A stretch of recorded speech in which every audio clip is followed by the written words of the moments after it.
Hello Story Detectives and welcome to week 6 of term 3. Now today we are going to do another book in the series which follows on from the one we did last week, which was called Oi Frog.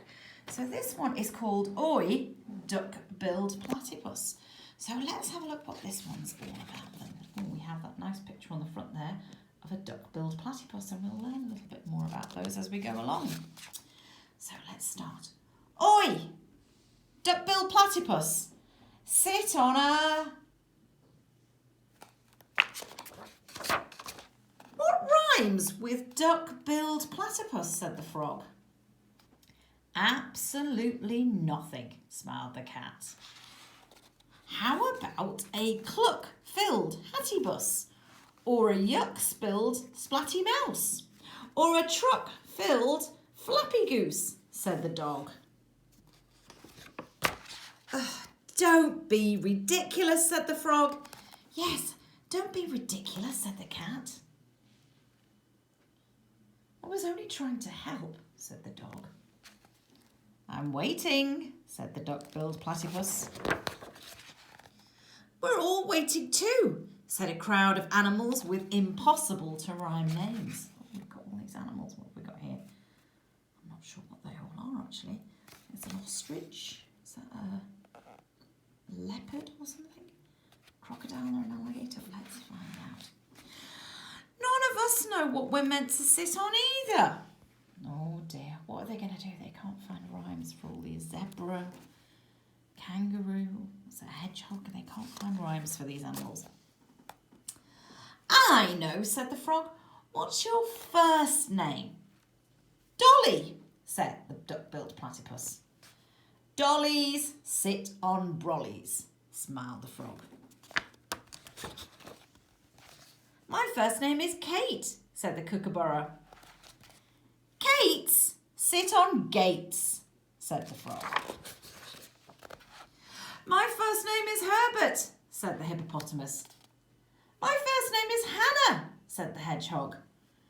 My first name is Stella, said the starfish. My first name is Lemony, said the lobster. My first name is Jean, said the jaguar. Herberts sit on sherbets. Hannahs sit on spanners. Stellas sit on propellers. Lemonies sit on sea anemones. And Jeans sit on baked beans, said the frog. Oh, he's good at this, isn't he? Said the dog. Oh, too good, sighed the cat. What do iguanas sit on? Asked the ibex. Iguanas sit on bananas. Iguanas sit on bananas. Terries sit on cherries. Claires on pears. And Ellens on melons. What about Bobs? Said the budgerigar. Bobs sit on corn on the cobs. Clives sit on hives. Aussies sit on cozzies. Sophies on trophies. Renatas on chipolatas. And Zanes sit on trains. How about Neves? Said the numbat. Neves sit on leaves, said the frog. Neves sit on leaves. Alice's sit on palaces. Freddies sit on teddies. Pippers sit on slippers. Pauls sit on walls. Tailors sit on sailors. And Baileys sit on ukuleles.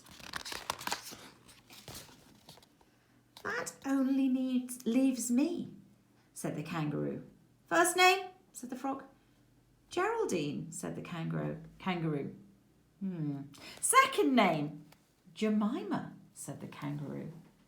Any other names? Asked the frog. Amelia, Esmeralda, Honeydew, Higginbottom, Pinklebonk, Johnson, said the kangaroo.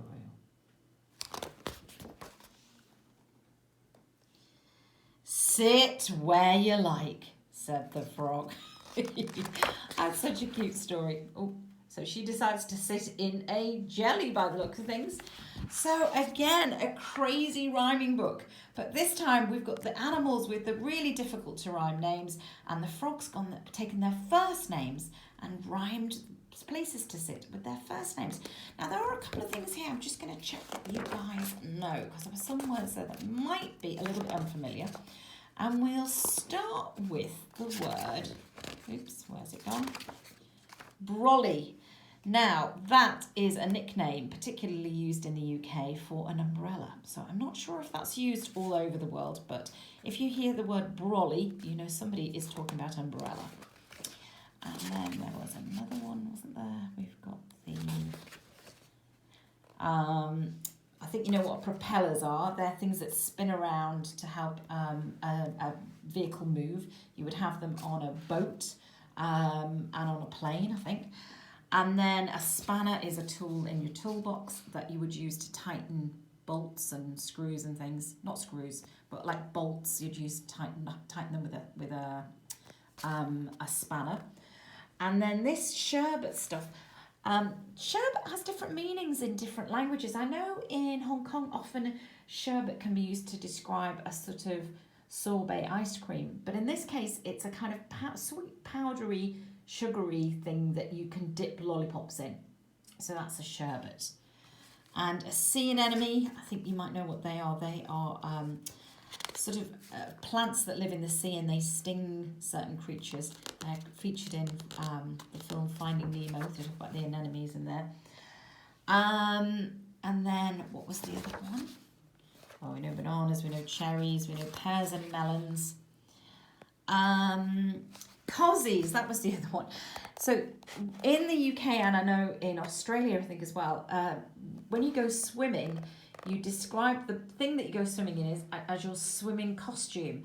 Some people might say a bathing suit, but I think particularly in the UK, it's known as a swimming costume. So for short, you might say a cozzy. So if you're going to the swimming pool, you might say, have you got a towel? Have you got a cozzy? So that, just in case you didn't understand that. Chipolatas are a kind of sausage. Was there anything else? I think you know all those palaces, slippers, walls, you know all those. And yeah, so I just wanted to check you knew those vocab there because there were a couple of words that might not be terribly familiar. Okay, tune back in for video 2 and we will do the word of the week. Okay, thank you, bye.